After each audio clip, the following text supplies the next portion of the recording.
través de la Secretaría de Cultura de Michoacán y su Departamento de Literatura y Fomento a la Lectura, les dan a todos la más cordial bienvenida a esta presentación de la obra Escala Richter. Para esta presentación nos acompañan su autor Ángel Díaz Miranda, Josué Bustos López y el señor Tarántula. Y bueno, sin más por el momento, cedo el uso de la voz al señor Tarántula. Muchas gracias.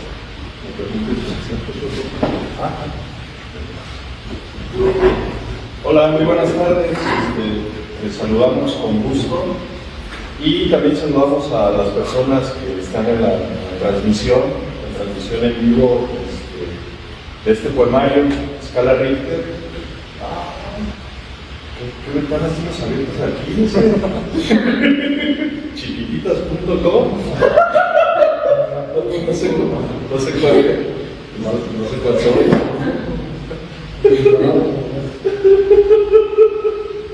Sí, que esto se va a poner bueno. Y a las compañeras, ¿por qué no se sientan de este lado? La clase sobre sismografía poética va a estar buena. Comienza ya. Ok.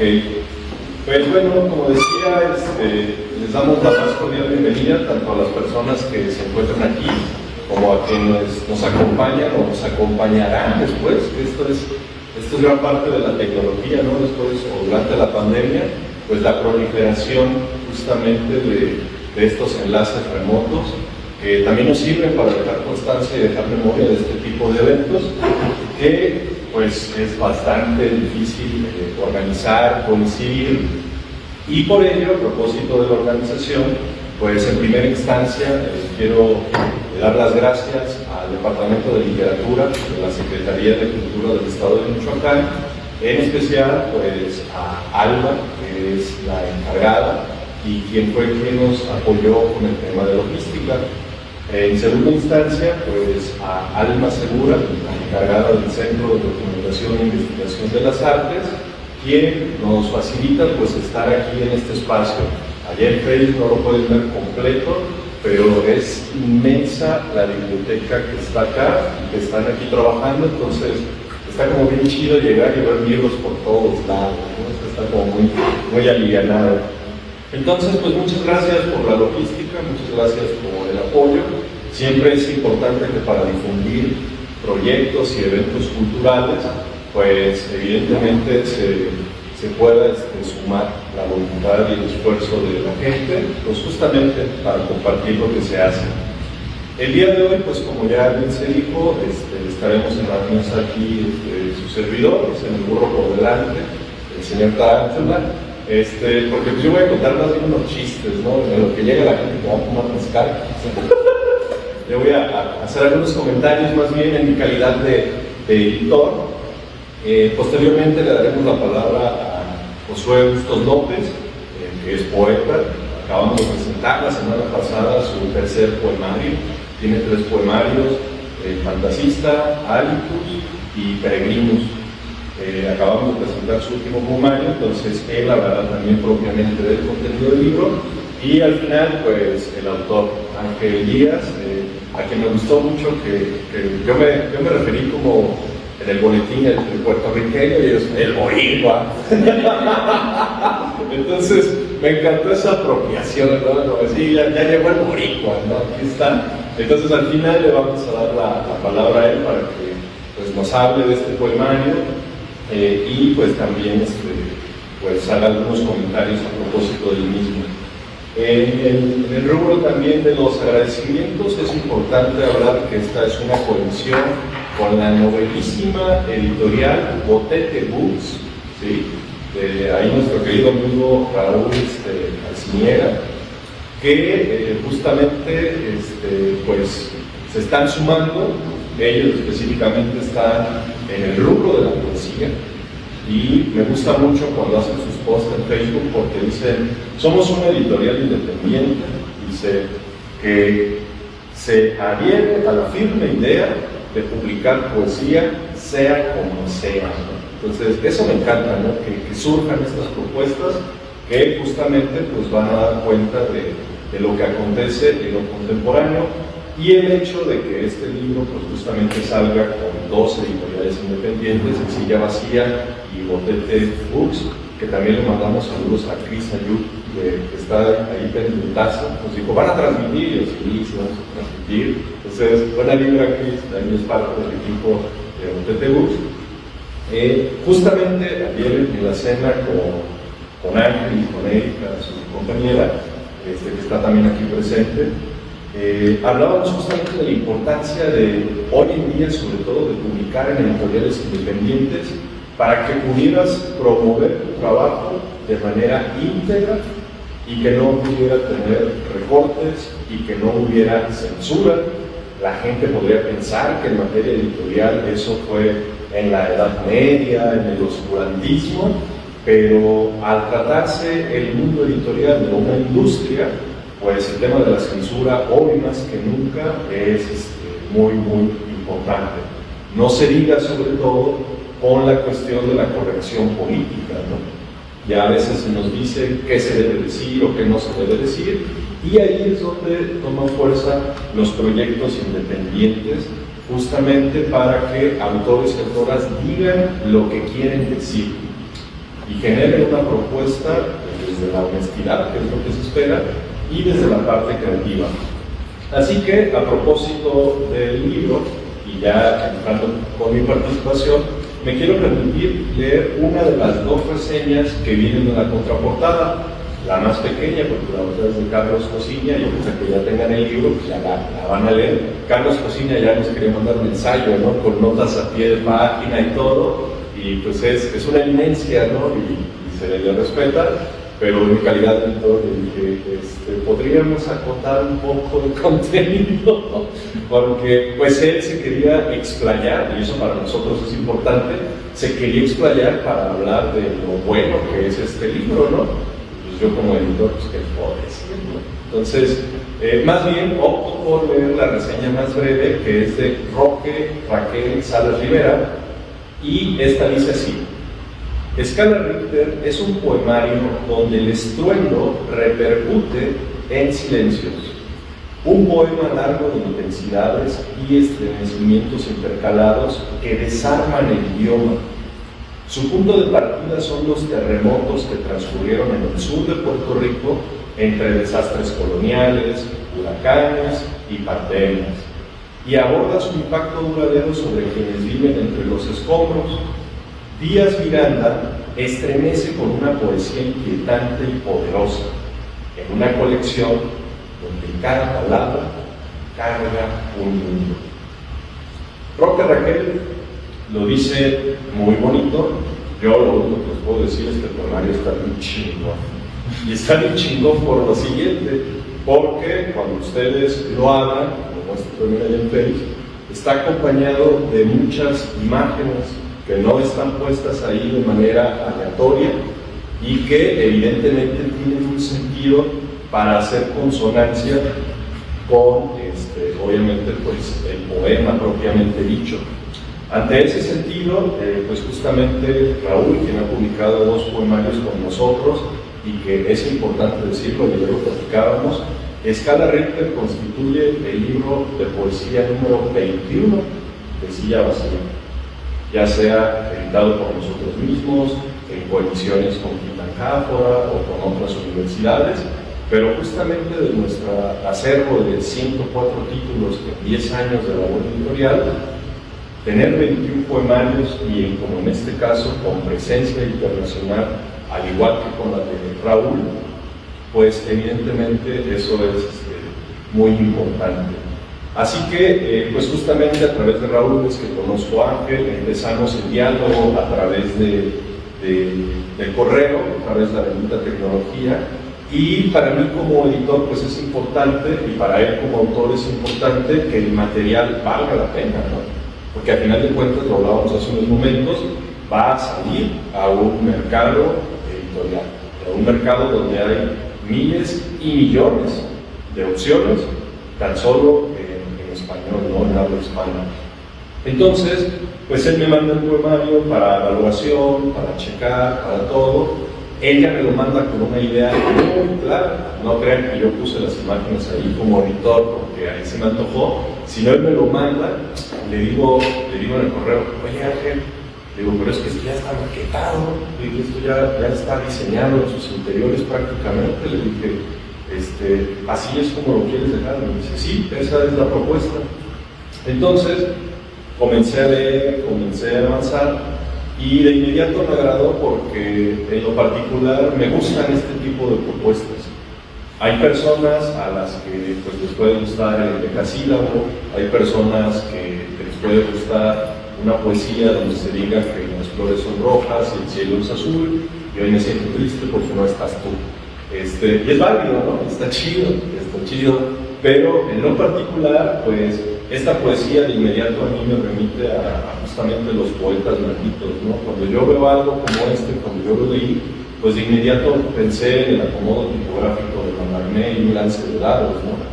¿Qué quiere decir? Pues que a veces nosotros pues tenemos ahí una herencia implícita, ¿no? De lo que ha sido el terreno literario, ¿no? En este sentido.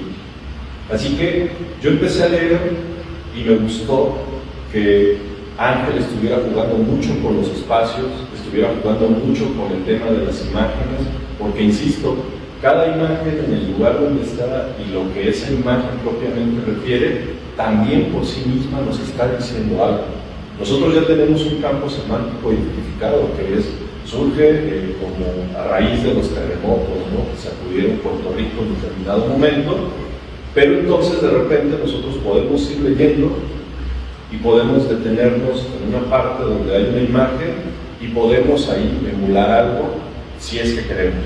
Si no, pues evidentemente quizás esa imagen no nos podrá decir nada y podemos seguir avanzando, pero como obra, componerla de esa manera, a mí me pareció un acierto muy importante porque, sobre todo en este momento que, pues debo decirlo, uno levanta una piedra y salen 7 poetas, ¿no? Y si la mueve más, salen otros 5 de esa misma piedra. Entonces, es muy difícil encontrar propuestas que realmente sean honestas y que realmente tengan algo que decir. Sin temor a equivocarme, pues evidentemente este libro tendría algo que decirles a ustedes cuando lo lean, porque pues justamente por eso nosotros en Silla Vacía de inmediato dijimos, hay que ponernos de acuerdo, hay que ver la manera en la que se tiene que trabajar y hay que ver qué es lo que procede con esto, ¿no? En ese sentido, en mi rubro de editor, pues les comento que siempre, por lo regular, es muy difícil trabajar con los autores y con las autoras, porque literalmente estás trabajando con su ego. O sea, estás trabajando con su bebé, con su nueva creación, ¿no? Que tienen ahí en Word o en la computadora. Entonces, si de repente tú les dices que les mueves una coma, es como si les dices que le extirpas el pulmón izquierdo, ¿no? Así que es muy difícil, como editor, y también allá Alvita nos podrá decir algo al respecto de lo que significa trabajar con escritores y escritoras, de repente es bien pesado, ¿no? Y de repente uno les dice, no, pues qué chido. Y cuando le dices, no, pues, ¿por qué no me parto un rayo encima? O sea, en serio. Entonces, en ese sentido, yo dije, bueno, pues a ver cómo nos va con el boricua, y mejor aún, a ver cómo nos va a la distancia, porque él radica en Estados Unidos. Vino con Erika hace unos meses, nos vimos las famosísimas Rosas. Para quienes no conozcan, aquí en Morelia, Las Rosas es un jardín que está aquí y hay cafecitos, y aquí en Morelia hay una leyenda urbana. Si tú tienes tiempo que no ves a alguien, aquí en Morelia, 1 año, 2 años, ven a Las Rosas a las 6 de la tarde y ahí está, entonces ahí te pones de acuerdo. Así que cuando me dijo que dónde nos veíamos, pues le dije, vamos a vernos en Las Rosas, platicamos, nos conocimos, nos pusimos de acuerdo, y cuando se fue dije, ok, ahora a ver cómo nos va a trabajar a distancia, y a ver ahora cómo se pone esto, ¿no? Y lo que puedo decir es que en realidad fue muy agradable trabajar con él, fue muy práctico, porque ya tienen perfectamente claro lo que quería proponer. Insisto, hay personas que no saben cómo debe ir, hay personas que todavía dudan si un poema debe ir adelante de otro, etc. Y como escuchábamos en la reseña que leí hace un momento, Pues aquí justamente estamos hablando de un poema unitario, de un solo poema. De hecho, justamente por eso pues, no hay un índice como tal, ¿no? Porque estamos hablando de un poema de largo aliento que pues está hablando de un suceso específico desde la mirada particular de Ángel. Ante ese sentido, la primera vez que tuvimos una videollamada ya para ver temas específicos y todo, y que la terminamos en 30 minutos y que todo estuvo de acuerdo, yo cerré la aplicación y me pregunté, ¿eso sucedió? O sea, dije, sí nos pusimos de acuerdo. Y entonces vi mis anotaciones y dije, no, sí, todo quedó claro. Y dije, ok. Entonces solo tuvimos como 2 o 3 videollamadas nada más. Y todo fluyó de inmediato, ¿no? O sea, todos nos pudimos ir poniendo de acuerdo y demás. Y en mi calidad de director, pues eso es un regalo, ¿no? Eso es un regalo porque el trabajo propiamente de editar, es decir, hacer corrección de estilo, diseñar interiores, diseñar el forro que conlleva obviamente la portada, solicitar ISBN e imprimir, por sí mismo lleva 2 meses aproximadamente, ¿no? Para que aparte de esos 2 meses tengas que cargarte con el ego de quien escribe, híjole, pues esa, por desgracia, creo que todos los trabajos tienen el negrito del arroz, y acá curiosamente el negrito del arroz es la materia prima, ¿no? Escritores y escritoras, no todas, insisto, aquí hay una excepción muy honrosa. Entonces, pues, en ese sentido, para mí es importante señalar que van a encontrar en Scala Richter una poesía muy fresca, una poesía que está generando una propuesta, una poesía que está incluyendo elementos como fórmulas matemáticas, porque pues nos está hablando de qué es lo que pasa y cómo sucede en el reloj, ¿no? El propio título lo dice, Scala Richter, y justamente pues está acompasando como todos estos elementos, ¿no? De repente vamos a encontrar datos históricos, pues justamente para ir acompasando lo que se está diciendo. Y algo que yo puedo destacar es que la versificación libre de Ángel, pues insisto, es muy fresca y tú vas leyendo y de repente cuando avanzaste en la segunda o la tercera página dices, espera, y tienes que regresar porque allá había algo que ya te había dicho, pero como son algunas páginas, muy pocos versos, pues uno tiene esa lógica de seguir avanzando. Y al menos a mí me pasó, ¿no? Que cuando yo iba avanzando decía, espera, él acababa de decir esto. Y me regreso y vuelvo a leer y vuelvo a poner atención en las imágenes y decía, claro, ¿no? Entonces, insisto, es muy difícil al día de hoy encontrar este tipo de propuestas en la poesía sobre todo, pues reitero, porque en los géneros literarios, que a veces es muy difícil como ya dividirlos, ¿no? Al igual que en la música, no hay una frontera muy clara realmente entre los géneros literarios, y menos ahora, pero podemos hablar, por ejemplo, de un cuento, de novela, de ensayo, de crónica, sí hay unos elementos muy claros, ¿no? que la definen y que la constituyen. En poesía, la única parte que sí tendría elementos claros, pues es obviamente aquella que lleva metro y rima, el que se tiene que medir para que suene de determinada manera, y que justo por eso surge el verso libre, porque dice, es como si escribiéramos con un corsé, o sea, entonces por eso dijo el movimiento francés, vámonos, ¿no? O sea, no lo queremos, pero ahí hay una gran virtud y hay una gran carencia. La gran carencia es justamente que entonces prácticamente todo podría ser poesía, ¿no? Y entonces entraríamos en un debate del arte contemporáneo de que si yo dejo la botella tirada ahí en la mitad de la sala, es arte, lo interpreta, ¿no? Ayer platicábamos de la zona macro y con todo respeto, qué tonterías hacen ahí. Pongo un puño de tierra, ¿no? Entonces, dice el chiste, ¿no? Que llegaba alguien de la limpieza y decía, oiga, ¿eso es arte o es basura? Y no. Entonces, en el tema de la poesía decía, eso es un temor hoy en día, porque entonces hay personas que, perdón, lo tengo que decir, pero que hacen poemojis al día de hoy, ¿sí? Entonces, y que ganan 2 becas del FONCA, ¿no? Entonces dices, no se vale, no se vale. Entonces, a eso me refiero, ¿no? O sea, este liberarse del corsé y todo, pues llega hasta esos extremos, ¿no? Llega hasta esos extremos de decir, ¿sabes qué? Esto es poesía, y sí, me queda claro que quien definirá si lo es o no, pues es quien lee.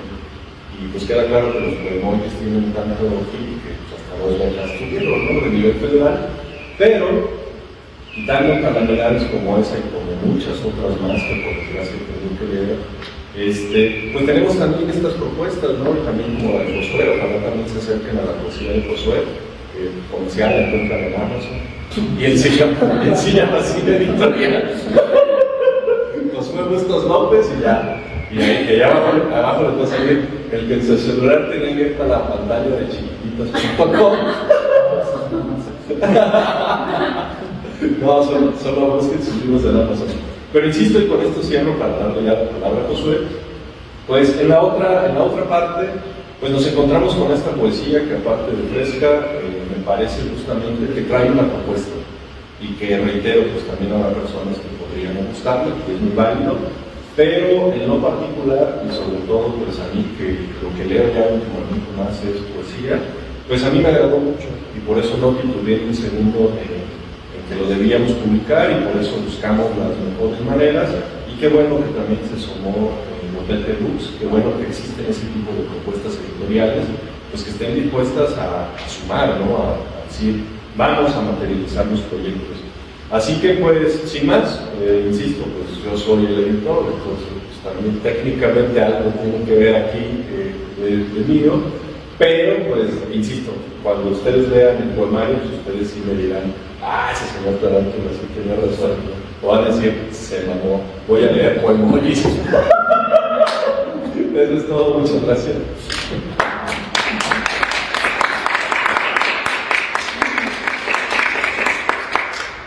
Ya se volvió a trabar y voy a ver cosas que no, pues, a ver, perdón, pero pues, sí, y quita las cosas que no debo ver mis gastos ojos. Okay. Y pues bueno, me permitiré justamente leer una breve reseña también de Josué. Josué Bustos López nació el 1 de agosto de 1983. Es egresado, es mi amigo y por eso hago estas bromas, no crean que eso. Es egresado de la Facultad de Filosofía Samuel Ramos Magaña de la Universidad Michoacana de San Nicolás de Hidalgo, aquí en Morelia. Ha sido co-coordinador de los conversatorios Heidegger 1, 2 y 3, llevados a cabo en la propia Universidad Michoacana en los años 2010, 2012 y 2013 respectivamente. En marzo de 2017 publicó su primer poemario llamado Fantasista, Escorzos del Poeta, el poema, gracias a una colección entre Silla Vacía Editorial y la Secretaría de Cultura del Estado de Michoacán, mediante el programa llamado Conversiones, en su convocatoria del año 2016. El tiraje fue de 1000 ejemplares con la finalidad de fomentar la lectura de las distintas presentaciones que se realizaron del poemario. Se obsequió el 80% del tiraje a los asistentes. En 2019 publicó su segundo poemario, Alitus Amanecer, Elegía del Ángel Verde, gracias a los mecenas editores de Titantáfora, Morelia Editorial y Silla Vacía. El texto se presentó en Camargo, Chihuahua, en ese mismo año. En agosto de 2023 publicó su tercer poemario, Peregrinus, Extinción, Poemas del Cuaderno Roto o Rojo, que acabamos de presentar la semana pasada. Ello nuevamente gracias al mecenazgo de los editores de Silla Vacía y Titantáfora. Así que sin más, pues le damos la palabra a Josué López. Sí, gracias.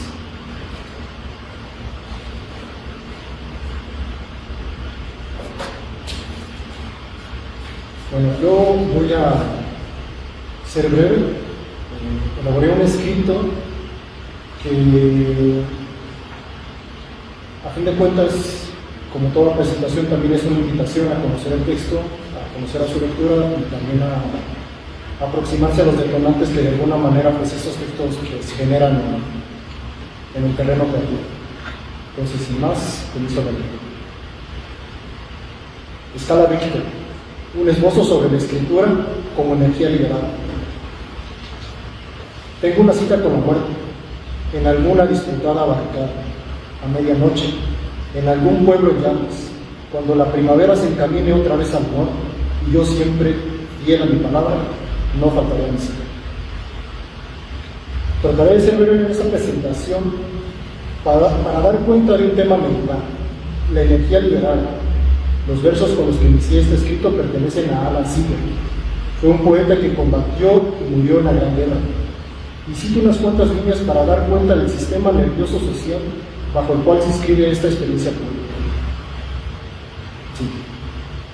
En la Ribera del Sol, el primer día, el 1 de julio de 1916, los británicos sufrieron 57.740 bajas, de las cuales 19.240 fueron mortales. Resultó dramático para la moral de las tropas y para la sociedad británica la aniquilación casi total del regimiento de Newfoundland, que atacó con 801 hombres, perdió a más de 500 a manos de las metralletas alemanas y regresó con solo 68 soldados inicios. Al final del día, las líneas alemanas seguían prácticamente intactas. La obra poética anterior a la batalla del Somme carece de la fuerza que el horror imprime. Fin de la cita. Este poemario de Ángel Díaz Miranda, que ahora presentamos, no habla de guerra, pero sí contiene al menos un vaso comunicante. Hay una sacudida tan fuerte que te conmociona hasta la mente.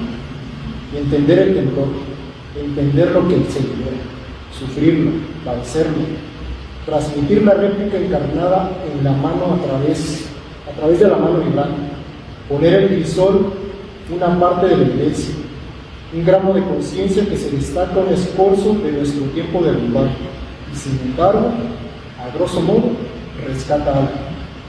No obstante, un texto es abierto, más aún si este es literario. Libera lecturas que incluso el poeta nunca se hubiera imaginado.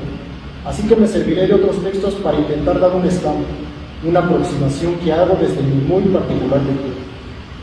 Y quizá no está en la intención del autor tener esta faceta en su poemario, así que lo eximo de estas palabras en la medida que no son las suyas, salvo las que están citadas. Insisto, una vez más, a mi reconocida conveniencia. Por ende, extremo mis disculpas por este atrevimiento. Un texto siempre tiene algo que decir, si lo miramos lo suficiente. Nancy Campbell, en su biblioteca de hielo, dice algo interesante que viene a colación con nuestro tema. Cita a John Finley, el cual dice que un buen falsificador puede producir una pauta, pero un pintor que era algo nuevo y original que no existía en ninguna parte. Fin de la cita. Este leitmotiv subyace como diferencia entre lo que es una mera réplica a secas en tanto que copia. En su contraste, en otra de sus acciones de la palabra réplica, es una acción que contesta, una respuesta que se vuelve una secuela de un original más grande.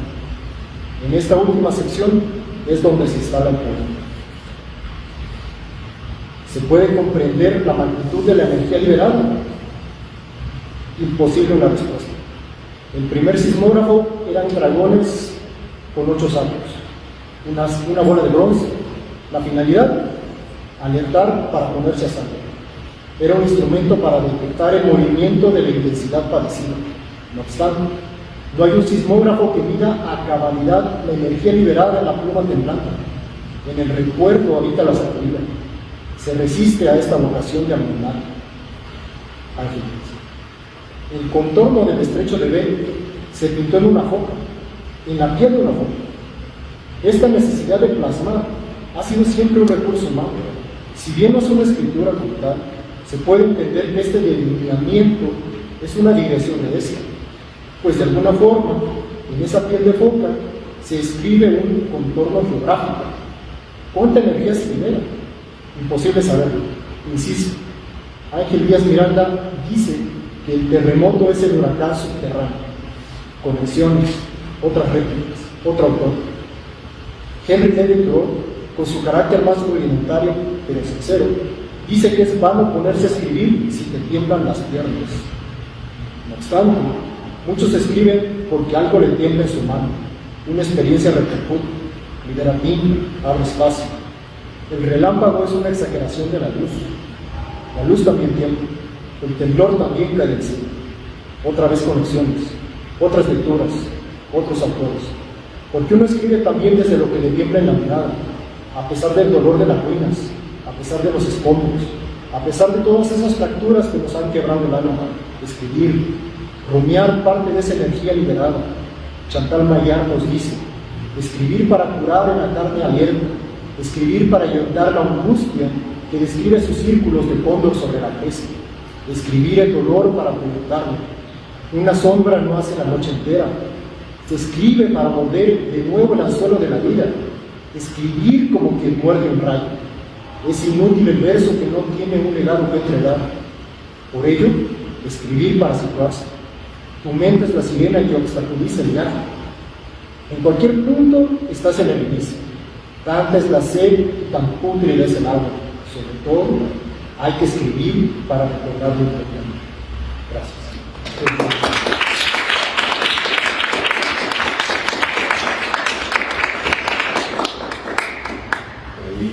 Ahí diría Chantal Maillard también: escribo para que el agua envenenada pueda beber.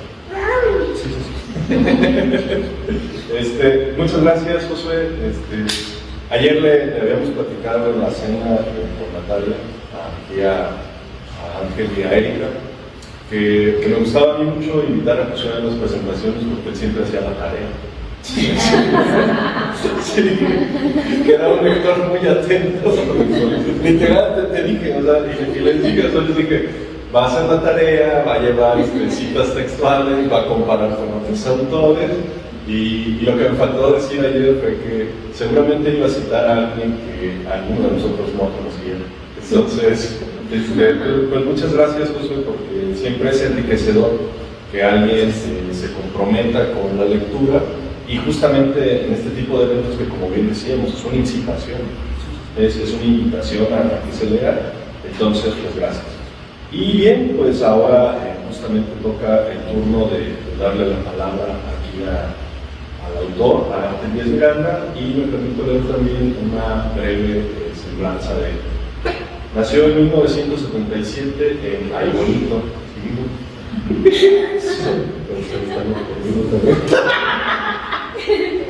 Ha publicado poemas en Diario de Cuba, permítanme que ya esto no aumento, el Niego Acá, 3 pies al gato, 80 grados, Revista Cruce, desde Puerto Rico, y Descontexto. También formó parte de la antología Expresiones, muestras de ensayo, teatro, narrativa, arte y poesía de la generación X, del Instituto de Cultura Puertorriqueña en 2003.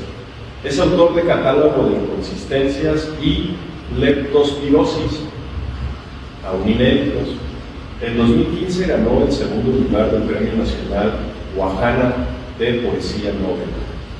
Dirige, junto a Margarita Pintado y Juan Carlos Rodríguez, el espacio virtual de poesía puertorriqueña y latinoamericana, que está en la página web www.distropica.com. Ángel, además de poeta, es profesor en Collins University de Virginia, Estados Unidos. Sus investigaciones se centran en la poesía contemporánea mexicana, la novela chilena y los estudios del trauma. Así que, pues, sin más, le damos la palabra al autor.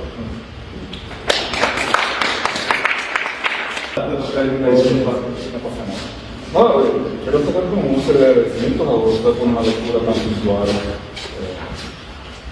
tan precisa.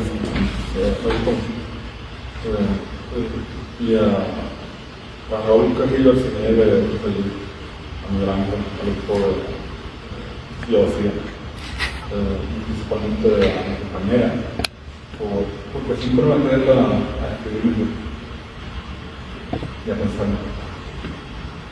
Creo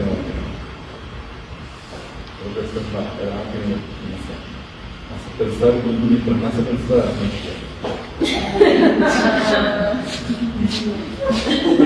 Bueno, cada lectura surge de un proceso poético en el cual estoy tratando de indagar acerca de la memoria personal, la memoria comunitaria y las representaciones que las políticas del colonialismo en Puerto Rico, a partir de esta relación desigual con sus vecinos del norte, con Estados Unidos.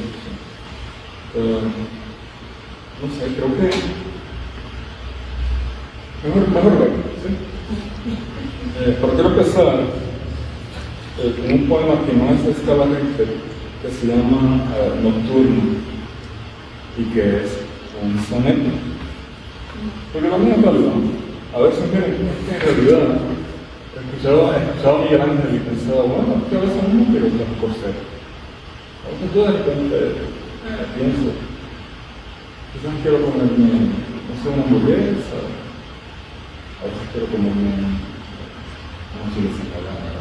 Así que para todos los gustos, a veces un corsé, a veces un corsé. Bueno, aquí está el soneto. Y no sé, estoy intrigado porque tal vez sigue mirando. Y no sé si me va a reprender o no.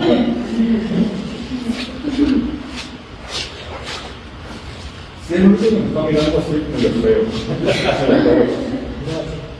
¿Verdad? Nocturno. La noche tiene la forma de un grito de lobo. Alejandra Pizarnik.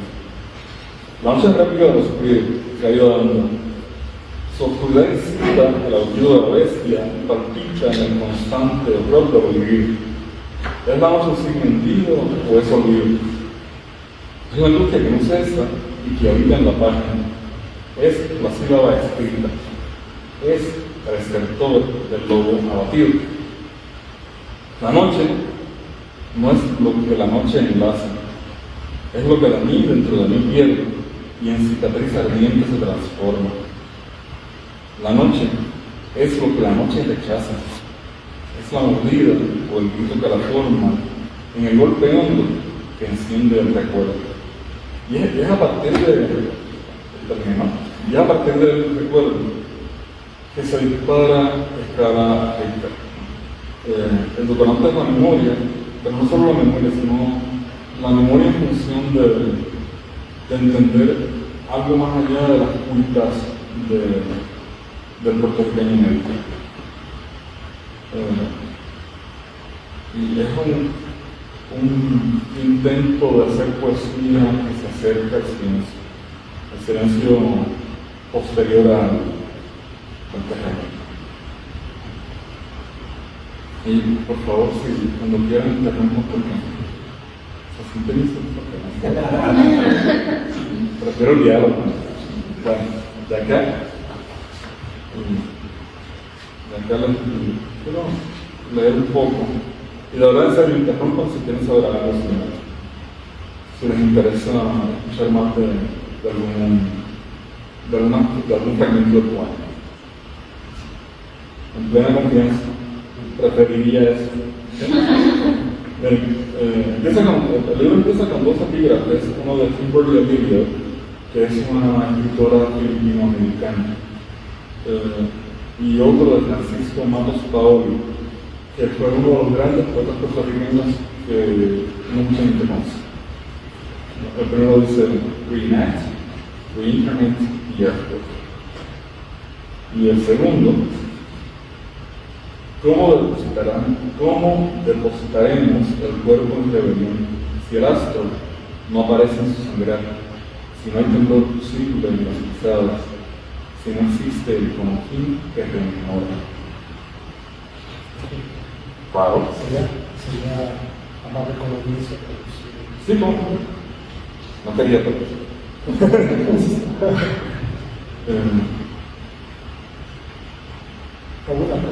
Una aproximación. ¿Cómo vimos Reenact? ¿Recrea? Sí. Recrea, reencarna el Tejameca. Recrea, reencarna. Se va a aproximación. La magnitud del terremoto se determina mediante el logaritmo de la amplitud de altura de la mayor onda sísmica calibrada a escala por un sismógrafo. La secuencia de más de 2.000 sismos reinició el sur de Puerto Rico desde el Día de los Santos Inocentes al día de los santos Reyes Magos. El día después de morir mi padre, nos fuimos directo a Villa La Mela. El sargazo cubría la playa. No quedaban claros dónde bañarse. Las cabañas estaban derruidas. Lloré con el temblor en la mirada.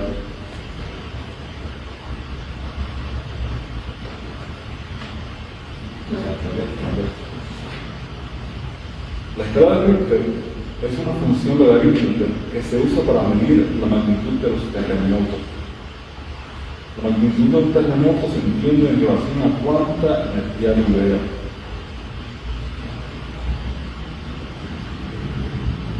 La memoria de un castillo de arena, derrumbándose y deshaciéndose en una playa sin tiempo.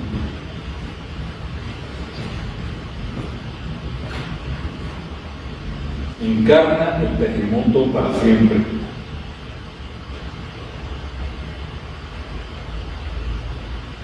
Me desmiembro en la palabra temblor.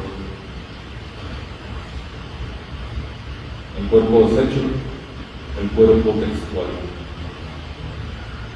La palabra se enrojece y se agota. El blanco de la hoja ahora se ennegrece. La sangre es y no es tinta, es y no es sangre. ¿Cómo quema la página? El temblor sutil de la pluma sin tinta. Del sur se extrae el espacio imbricado. ¿Qué supura la tormenta enraizada? Me detengo un segundo. Miren, cuando ocurre el huracán María en Puerto Rico en 2019, cae el sistema eléctrico y con el sistema hidráulico caen las telecomunicaciones y no sabemos, las personas que están fuera de la isla, de la archipiélago, para la isla de Puerto Rico y el fuera de la parte del territorio nacional. De la gente que está fuera del territorio nacional, no podemos comunicarnos con nuestros seres queridos. No conocemos nada. No sabemos si le falta algo, si está bien, incluso no sabemos si está muerto o si.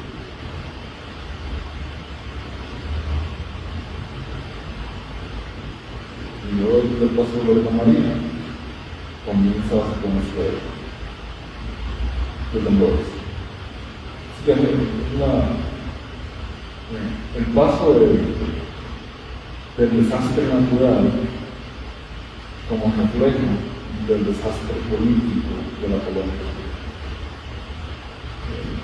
Ahí cuando pensamos en Estados Unidos como el país más poderoso del mundo, ¿no? Que pueden hacer lo que quieran, y hay gente que empiezan los temblores en el sur, a un año del huracán, y todavía estaban descansados, todavía estaban viviendo con todo el mundo. El gobierno no hace nada. El gobierno se roba las botellas de agua. La gente las expone para que luego las distribuyan durante la campaña política. ¿Dónde me he visto eso? No, por acá. Y luego, cantando. No pasamos tema.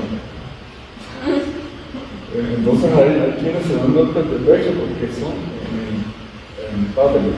Hay quienes se dan golpes de pecho porque son americanos, son estadounidenses.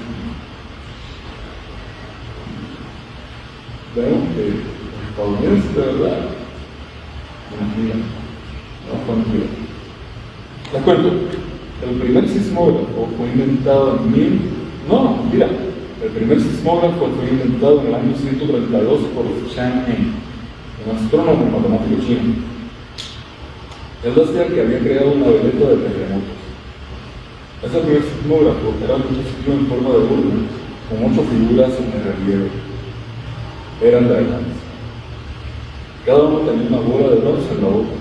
8 figuras de sapos boquiabiertos se colocaban alrededor de la urna. Se producía hasta el más ligero temblor de quieto. Un mecanismo del interior del aparato abría la boca de uno de los dragones.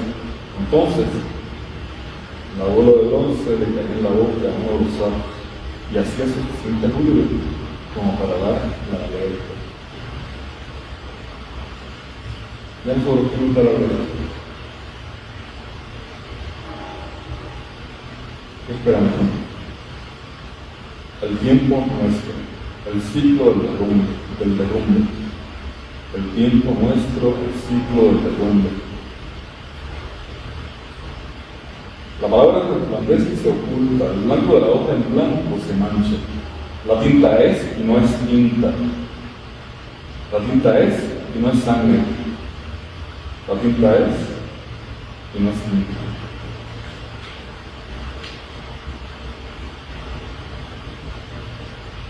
La secuencia. Otro tiempo, otro, deshabitado. Hueco. La escala de Richter es una medida de la energía liberada que tiende a la destrucción, al infinito, al silencio que le sucede al público. Recréate una vez más en la ruina.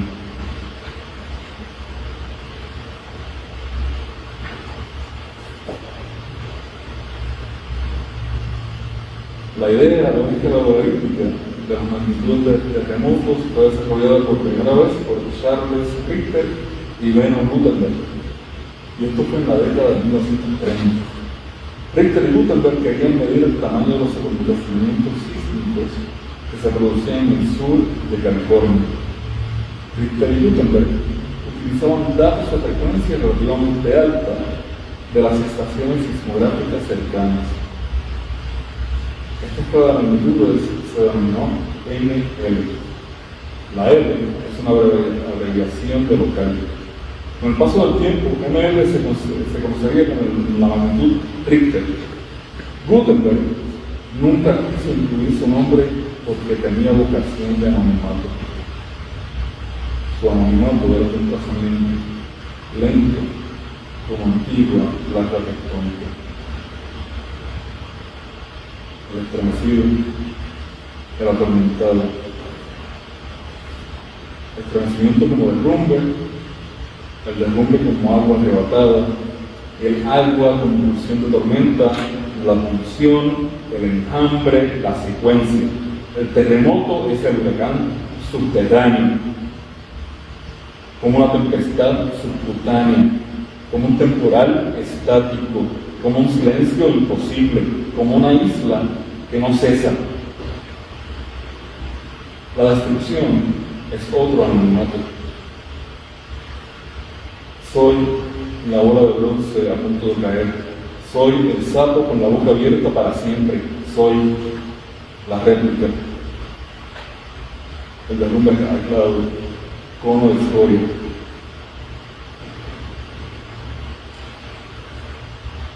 El olvido pasa antes del temblor. La secuencia. La palabra mana con la sangre, el negro de la hoja ahora se enrojece, es y no es tinta, sangre es el temblor.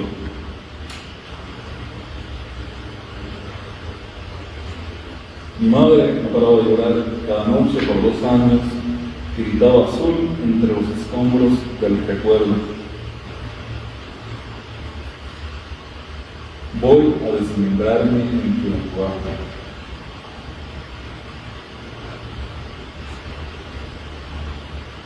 Nunca podrá ser Ángel Manuel Díaz, será un endecasílabo por siempre. Yo soy el último hijo de Ángel Manuel Díaz, jamás podrá ser endecasílabo. La conmoción en los huesos, en la búsqueda de los restos, en la parte húmeda del miedo. Y más lágrimas. Soy el cuerpo desmembrado del temblor.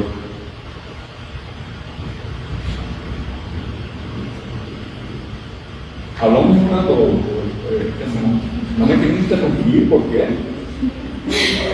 Hacemos una pausa y les preguntamos. ¿Verdad? Le damos un aplauso, por favor.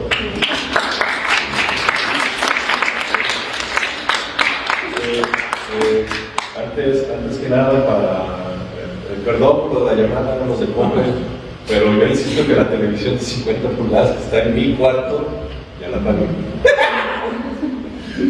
Bueno, para las personas que están en línea, acá estamos proyectando un documental de la BBC acerca de justamente de cómo se producen los terremotos. Ese documental está al final del libro, tiene también un QR para llegar a él.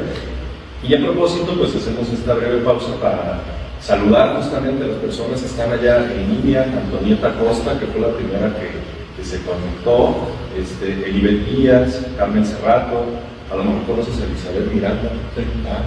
Pues claro. Sí.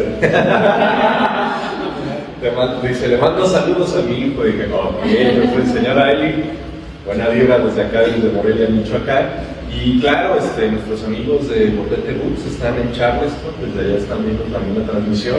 Les mandamos un saludo. Y perdón, Raúl, me comí el apellido Carrillo, es Raúl Carrillo Arciniega, es autor de 2 poemarios en Silla Vacía, China Girl y el otro, Canción Zapoteca. Mi libro favorito de Raúl Carrillo. Canción Zapoteca, también no es comercial, pero pueden encontrarnos en Silla Vacía.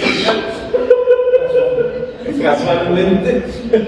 Y bueno, hacemos esta pausa también para darles la palabra aquí a quienes nos acompañan. Pues justamente también a propósito de lo que decías ahorita, Ángel, a mí algo que me parece muy importante de este tipo de proyectos de tinte internacional, porque lo son, es justamente cómo se entrelaza un puente cultural que se constituye a través de las palabras.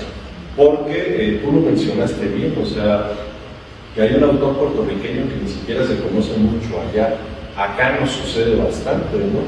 Entonces, creo que eso es importante porque cuando nosotros nos acercamos a gente de otros países que escribe en nuestro mismo idioma, o incluso en otro también, evidentemente, pues comenzamos a ampliar ese bagaje cultural, ¿no? Porque empezamos a identificar que hay otras personas que escribieron que seguramente lo hicieron muy bien. Y lo que comentaba hace rato, que es muy probable que algunas personas hayan tenido la venia gubernamental y el apoyo de las becas y todo, ¿no? Pero es también muy probable que haya otras que no hayan hecho así y que no por ello su obra valga menos, ¿no? Entonces, ese es otro bastión importante que nosotros podemos encontrar en la escala Richter, pues este diálogo, ¿no? También que se tiene con otros autores y autoras, que probablemente para nosotros pues nos sean velados por lo evidente, ¿no? Acá tú decías que hay gente que se nos queda viendo feo, pues yo veo Octavio Paz, ¿no? También está en primera fila, entonces a eso me refiero, ¿no? Que justamente es muy claro que en este rubro, sobre todo en la literatura, pues hay gente que a veces es muy, muy favorecida y que en realidad no lo merece. Y hay otra que no, y que no hay ningún problema y que por eso se sacan los proyectos, pero al final de cuentas, esto que señalaba es importante, poder dialogar, poder conocer, poder tener a otras personas, ¿no? Yo hace rato leía la semblanza de Roque Raquel Salas, y para mí es importante, ¿no? Porque a eso voy. Desde que yo leo el párrafo que él nos manda, digo, órale, trae flow, ¿no? Entonces, pues claro que uno quiere buscar, y por fortuna, aunque no todo está ahí, pues en internet nos podemos ayudar bastante, ¿no? Así que, pues bueno, les damos la palabra aquí a las personas que nos acompañan.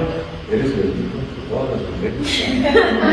Allá no ven en Facebook, pero acá hay pura chamaca, chamacona, entonces Estoy acostumbrado a la universidad porque en la universidad mira, para que no lo decían. Entonces, pues si alguien quiere hacer una intervención, pregunta, comentario, pues bienvenido para... Se me empezó a preguntar.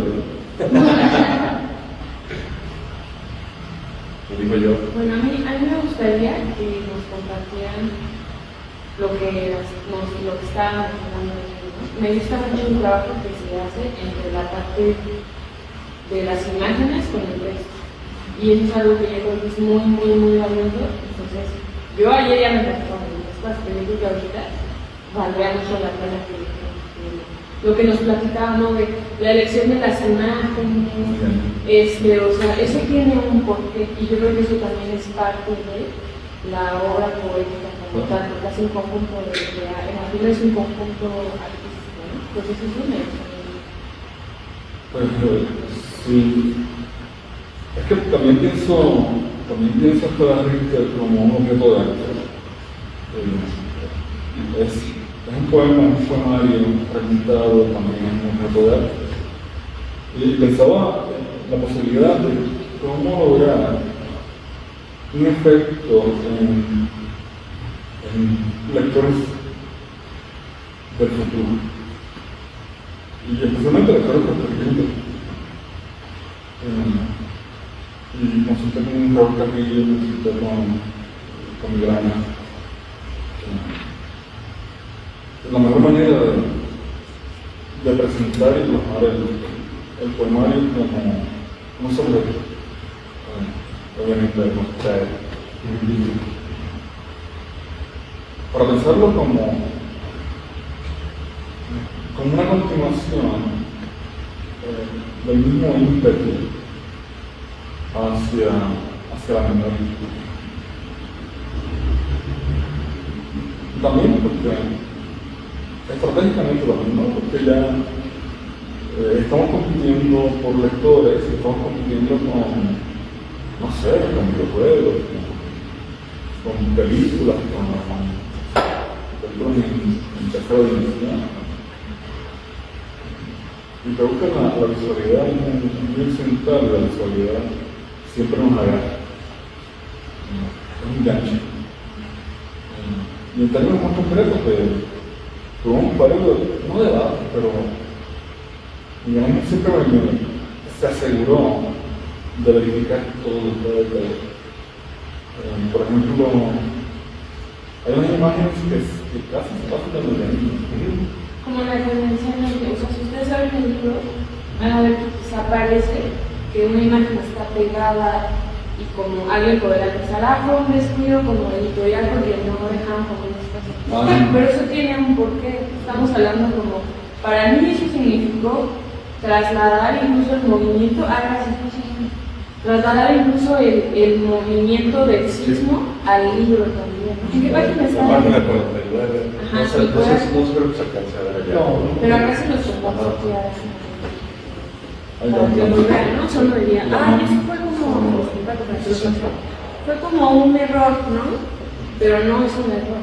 Entonces eso fue algo que a mí me agradó mucho, porque además un movimiento sísmico no está ni siquiera controlado para empezar. Y aquí estamos hablando de esa falta de control que tiene ese significado. O sea, en la página 60, por ejemplo. La de la mano también. La 60 por 40 y la 60 también, ¿no? Porque esos desplazamientos son adrede, para significar la distorsión que causa el propio terremoto. Y no, era una forma visual de marcar, de decirle, a mí sí me gusta mucho. A mí sí me gusta mucho, sí, ahora. Y por ejemplo, en películas como Persona de Ingmar Bergman y incluso Fight Club, incluso el Guasón. Pero Persona de Ingmar Bergman, hay un momento de la intención que visualmente se rompe la cinta. Y en Fight Club, cuando aparece uno de los personajes, el recurso que usa el director es la distorsión, ¿no?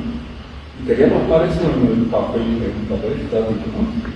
Ya me imagino que en 50 años tendremos el papel con movimiento, pero por ahora, pues movemos las imágenes para que aparezcan, aparecería como un error, pero un error muy intencional. Sí, creo que, bueno, a propósito del papel, pues ya hemos tenido papel rascado. Hemos sido innovadores. Pero no, gracias a ti. Justamente platicábamos algo al inicio de la presentación, ¿no? Que en lo particular, algo de lo que a mí me agradó mucho es que aquí se podía pensar que el diseño lo hizo Silla Vacía o Botete, pero manifiesto de nueva cuenta, ¿no? O sea, así es como venía ya diagramado el Word, así es como venía, y era lo que yo platicaba, que para mí fue muy satisfactorio. Yo entendí que era un concepto, entendí que era un concepto, entendí que era así, que no todas las imágenes tenían que ir centradas a la izquierda o a la parte de arriba, justamente por lo que señalábamos, por el campo semántico del terremoto, del sismo, de cimbrarse, ¿no? de romperse también. Pero justamente ahí era lo que señalaba, ¿no? Que fuimos muy meticulosos, y es lo que platicábamos ayer en la noche, fuimos muy meticulosos al elaborar la edición para preguntarle a Ángel que si específicamente quería la imagen a esos milímetros o no. Y en efecto, como dice Natalia, yo como editor, esas imágenes que las vi muy pegadas, le dije, oye, así es como las quieres, o sea, porque eso cuando la gente abre el libro, la imagen va a estar ahí pegada, y me dijo, es que así tiene que ir. Entonces yo le mandaba capturas de pantalla donde milimétricamente la imagen estaba ahí. Entonces le dije, así lo necesitas, y pues así se va. E insisto, ¿no? Me agrada mucho cuando surge esta conjunción, porque lo reitero, si también Ángel busca a otro editor o editora que sea más conservador o más conservadora, solo por eso le van a decir no. O sea, ni siquiera van a ver el contenido. O sea, solo por eso le van a decir no. Todas las imágenes tienen que ir así, así, así, ya está. Y eso es lo que señalaba yo hace un momento, ¿no? Que para mí ese tema todavía le otorga un plus al poemario, porque te va permitiendo jugar con eso, y ahorita que ustedes lo escuchaban leer, pues insisto, ¿no? O sea, uno va leyendo y va entendiendo, va sintiendo ciertos temas, y después quiere regresar, ¿no? Y quieres como ver qué pasó, y ahí era donde les decía, ¿no? Pues es una lectura fresca, porque vas avanzando, avanzando, avanzando, y definitivamente pues es una lectura que seguramente la vas a terminar de un jalón, pero posteriormente vas a querer regresar a ello, e incluso eso como recurso de lectura me parece muy bueno, por lo que comentabas hace un momento. Yo lo decía, cuando yo me refería a la competencia, yo solo estaba hablando a la competencia editorial, que hay miles o millones de libros, pero acabas de tocar un punto fundamental. Ya también hay una competencia por la captación de la atención del celular, de las redes sociales, de Netflix, etcétera y demás. Y ayer también comentábamos, ¿no? Que decíamos, bueno, alguien señalaba en algún video en redes justamente, que decía, ¿para qué se quieren pelear que si va a haber una conspiración en el país o no? Dice, mientras tengas Netflix en tu casa, ya estás en el molde, ¿no? Sí hay joyas, claro que hay joyas, ¿no? Pero dice, mientras tengas eso ahí, o sea, ya estás en el molde, porque estás esperando lo que sale. Apostilla o paréntesis. Hace unos días quise hacer como una investigación antropológica y vi 4 películas de un jalón sobre Afganistán, así, y me sorprendió lo chafas que son, porque absolutamente todas tienen el mismo argumento, todas van hablando sobre lo mismo, pero ahí fue cuando dije, ¿es en serio que un espectador o una espectadora no puede identificar lo chatarra que es este producto? Y yo sé que sí, en ocasiones estamos cansados o cansadas de varias cosas, y la neta queremos ver un churrasco, ¿no? O vamos al cine a ver Deadpool, ¿no? Es como de cuchillo, es válido, pero, insisto, el comentario que señalo, que me encontré de repente en redes, pues decía eso, ¿no? O sea, ¿para qué te preocupas de si va a haber una rebelión o no? Si literalmente te estás adoctrinando con eso, ¿no? O sea, te están diciendo qué pensar, qué ver, qué oír, qué sentir, e insisto, no necesariamente porque haya, como en Medio Oriente, ¿no? Que literalmente hay un departamento de la censura. Cuando la doctora Sheikhoufer nos dijo eso, que hay un departamento de la censura, y que tu libro, tu proyecto, ¿no? Hubiera tenido que pasar con ellos para que te dijeran sí, no, justamente ella lo que nos decía era que el tener ese tipo de censuras hacía que la gente fuera más creativa, porque cuando hacían una telenovela, una película o un libro, metían una crítica social sin que el famoso departamento de censura se diera cuenta. Acá regreso al tema inicial. la captación de la atención. Si nosotros mismos no nos damos este parteaguas de checar lo que se está haciendo, de ponernos a leer, de darnos unos minutos o unas horas para desconectarnos. Yo sé que el día a día está canijo, ¿no? Y que las caguamas salen caras.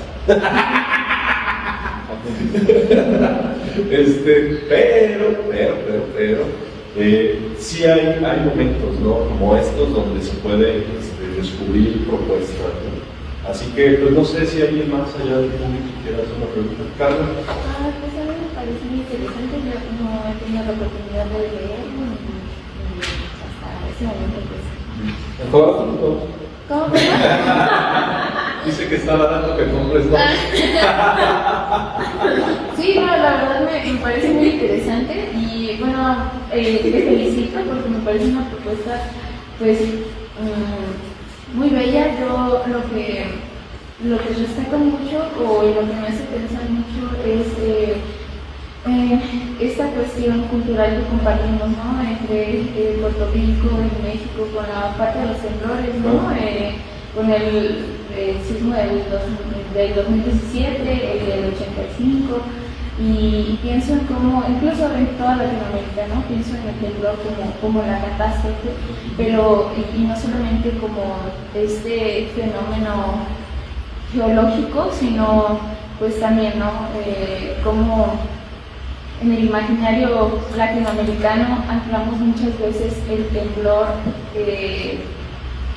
pues a la pérdida o a la crisis o pues sí, a la catástrofe, ¿no? A un nivel quizás más individual, y eso me parece muy valioso.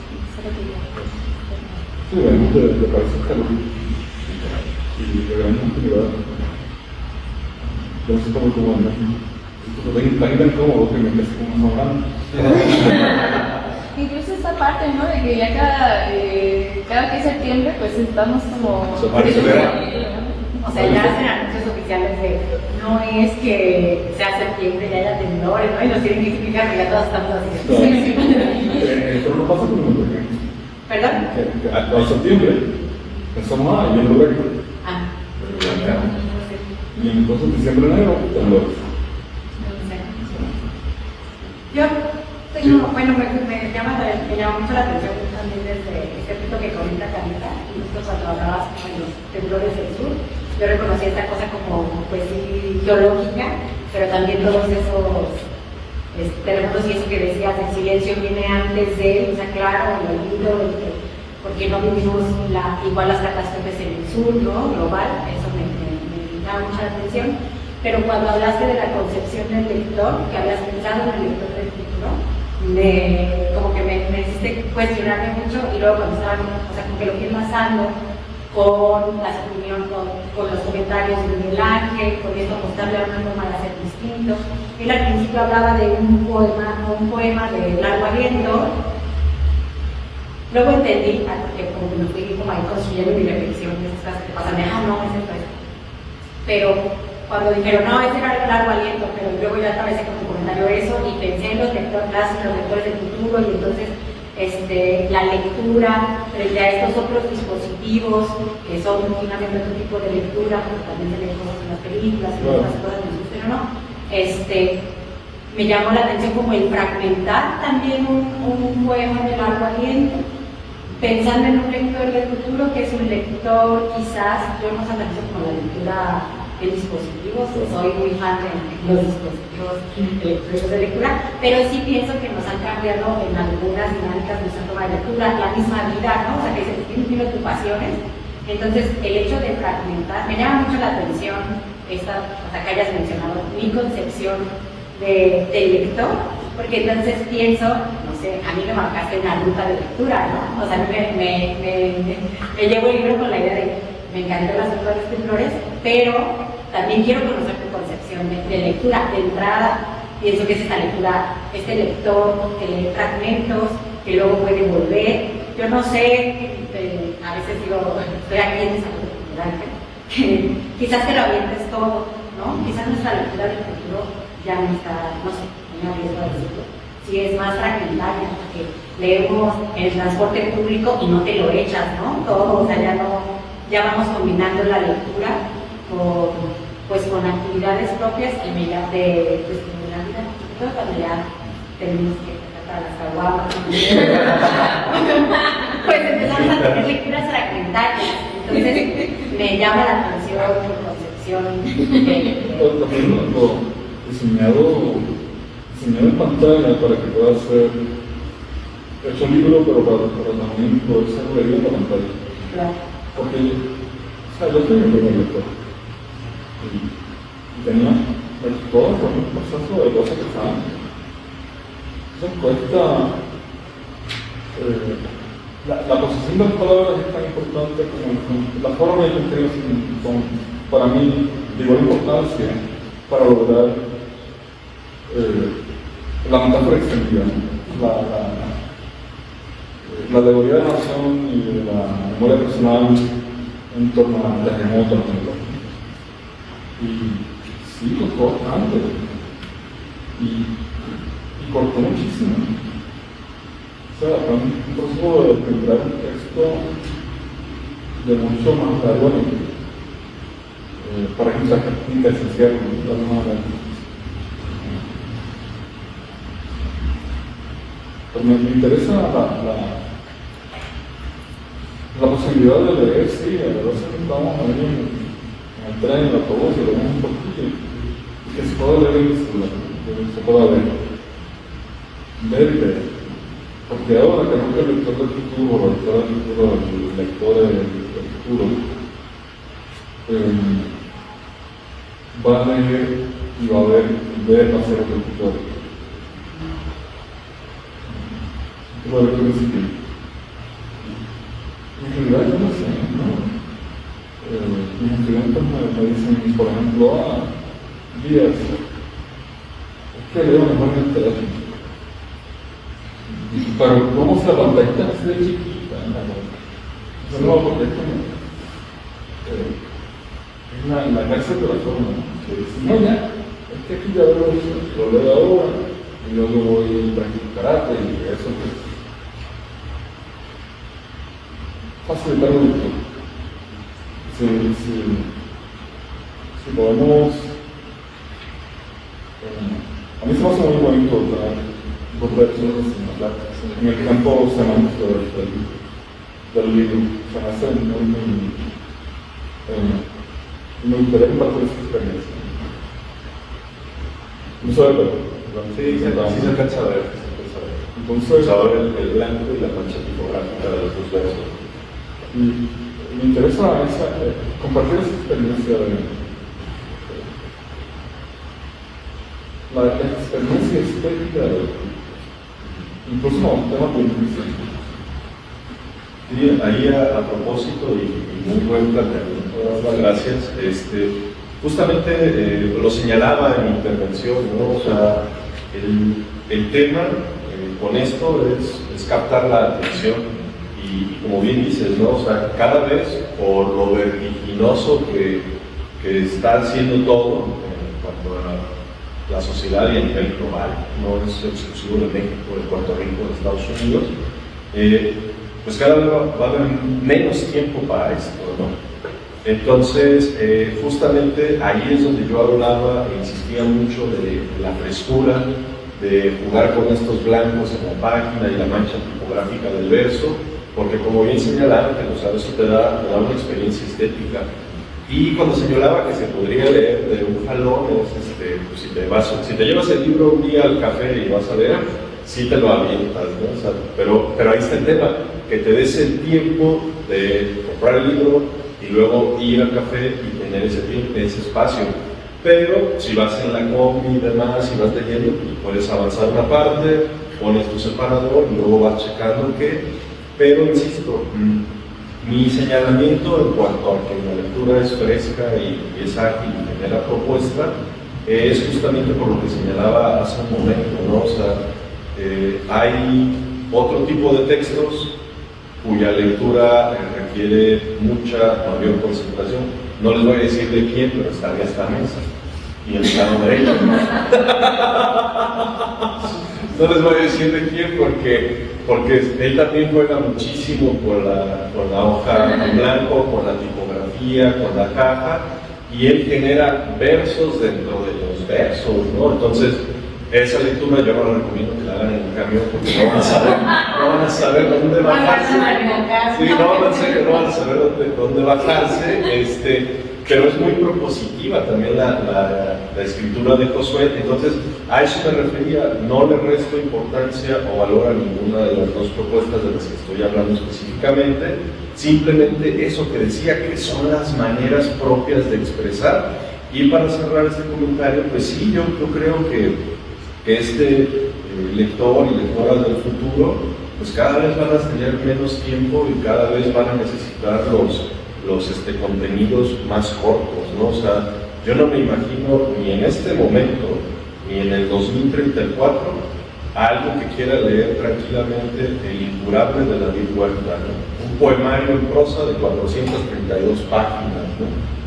O sea, eso necesita tiempo, necesita dedicación, necesita muchas cosas, que es muy probable que dentro de 10 años la gente, la verdad, no los tenga o no los quiera tener, porque luego de repente nosotros acá en la industria pues también tendemos mucho como a latinar o a flagelar a quien lee todo esto, pero pues nosotros los vemos en la feria del libro, ¿no? Que es difícil que cuando alguien agarra un libro y ¿cuánto cuesta? 120. ¿Crees que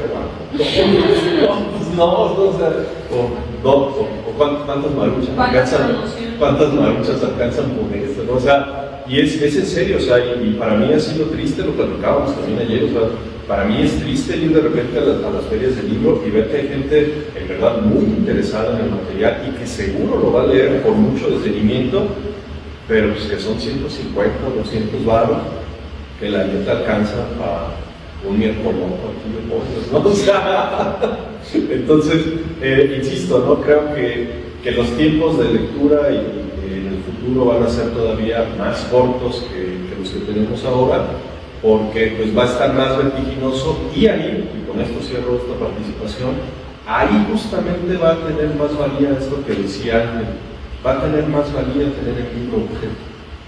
Porque conforme pasan los días todo se va a digitalizar. Claro que esto es un bien material que vino de un árbol y todo esto, pero mayoritariamente todo va a ser digital en algún momento, ¿no? Y a mí me preguntaban hace 5 años, cuando cumplía el primer lustro de la editorial, me decían, oye, ¿cómo ves el futuro del libro impreso en adelante? Y le decía, sin temor a equivocarme, escaso y cada año que pase mucho más caro. Por desgracia, y aquí es donde tenemos que valorar estos conjuntos, esfuerzos editoriales entre autor, potente y silla vacía para este caso específico, o Gitancáfora y silla vacía para el caso de Josué, y Secu para el fantasista,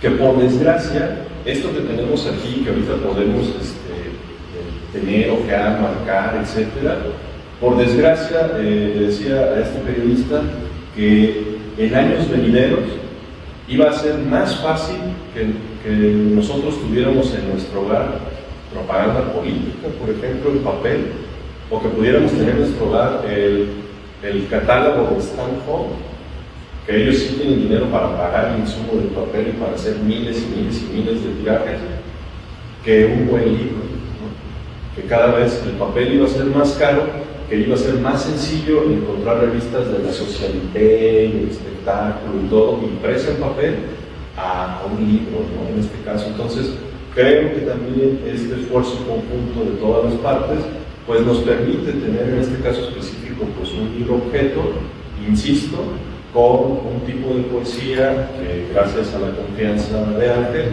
pues no tendríamos aquí. Y eso, pues para mí es muy valioso del proyecto Silla Vacía, muy valioso del proyecto Botote Books, que sigamos apostando por esto. Entonces, pues, si alguien tiene una última participación, o si no, Josué, y con esto pues cerramos, porque pues también el staff te dice que la lucha sigue existiendo. Ay, y el mezcal de honor todavía falta. En realidad es algo breve y más bien es como para aumentar tus inquietudes que tienes en torno al tema de la lectura y los lectores digitales.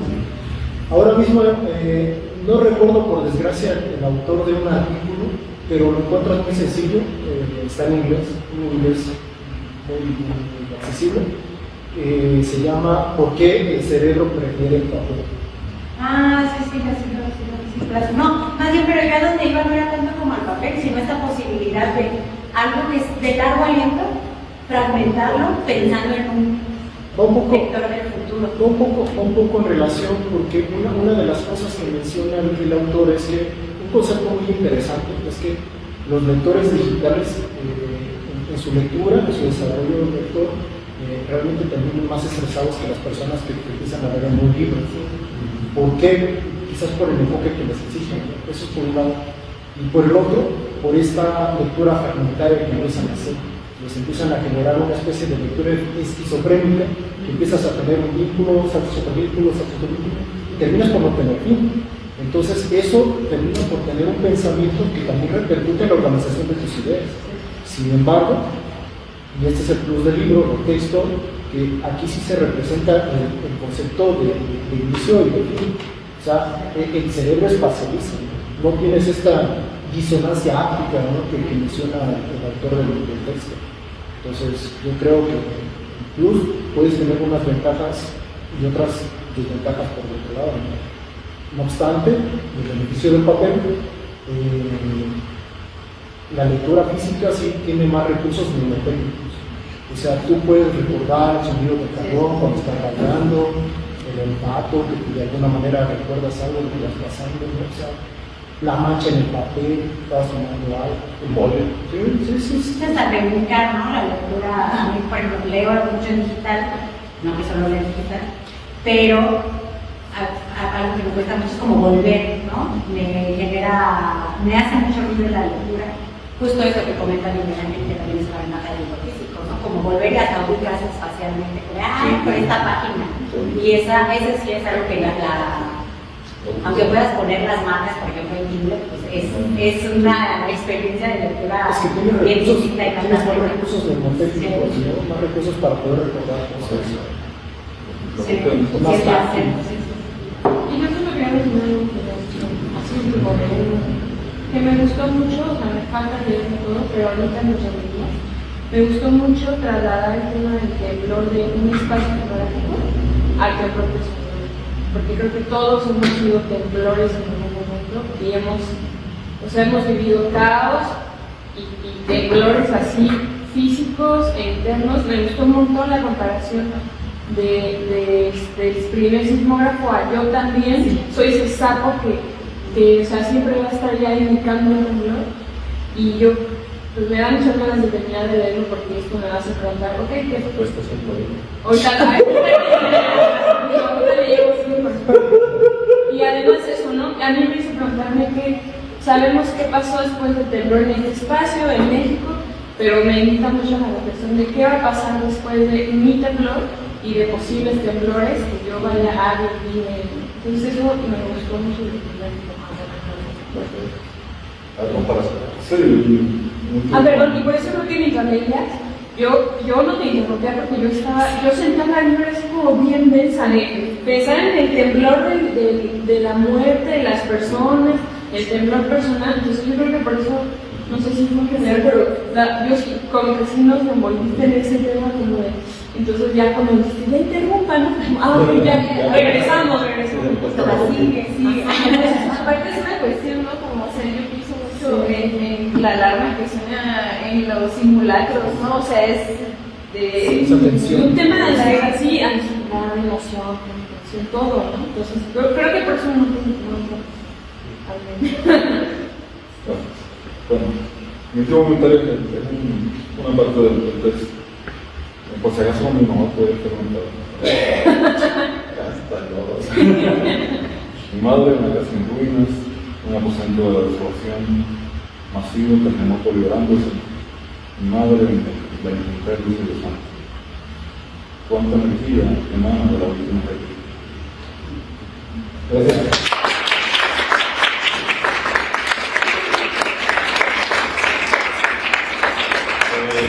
solo me resta agradecer tu visita desde Estados Unidos, la visita de Erika, las palabras de Josué, que siempre hizo la tarea muy aplicada, y obviamente pues al Departamento de Literatura de la Secretaría de Cultura de Michoacán, a Alba Nogarán, muchas gracias por gestionar el espacio, y a Alma Segura, que anda ahí chambeando por ahí, también del Centro de Documentación e Investigación de las Artes, pues que nos permite estar en este lugar tan emblemático e histórico y bonito, ¿no? Entonces, realmente muchas gracias por prestar este espacio, y pues ahora, ¿qué creen?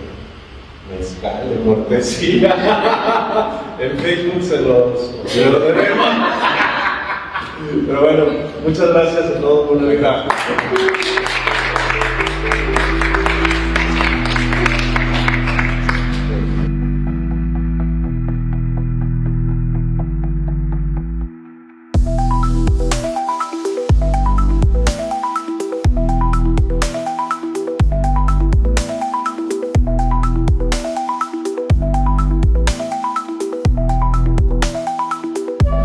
Dice Elizabeth Miranda todavía está aquí, dice te amo. Cris Ayú, felicidades, me encantó la lectura y la musicalización. Sí, dice igual, felicidades y éxitos de José Castro. Entonces muchas gracias a las personas. Tenemos un mensaje de Raúl Carrillo Orciniega, esto ya es nada más para Facebook. Felicidades a Ángel M. Díaz por tremendo poemario, y gracias a Silla Vacía Editorial por compartir esta edición con Botete Books, porque creemos en la poesía y ahí seguiremos. Carmen Cerrato, muchas gracias. Entonces, pues muchas gracias a todas las personas que se conectaron aquí, la verdad que buena vibra. Y pues sí, Elibet Díaz desde Puerto Rico, no podía faltar. Pues cerramos esta transmisión. Muchas gracias por estar acompañándonos. Buena vibra. Bye.